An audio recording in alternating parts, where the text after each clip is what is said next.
వెంకటలక్ష్మి చిత్ర విచిత్రంగా వేయి. నీ మొగుడు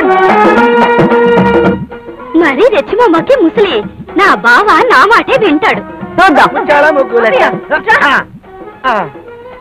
కూర్చో కూర్చో.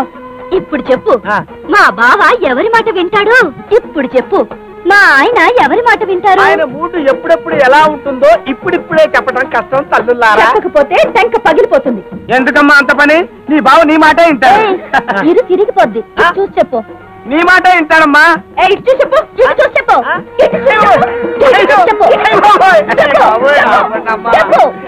ఇద్దరు ముచ్చట్లు తీరుస్తాడు తల్లులారా. నీ మాట వింటాడంటే ఆవిడ కోపం, ఆవిడ మాట వింటాడంటే నీ కోపం. అనవసరంగా ఇటు వచ్చాడు గేదెలు కట్టేసుకోక నా బతుకు తగలయ్యే పొరా.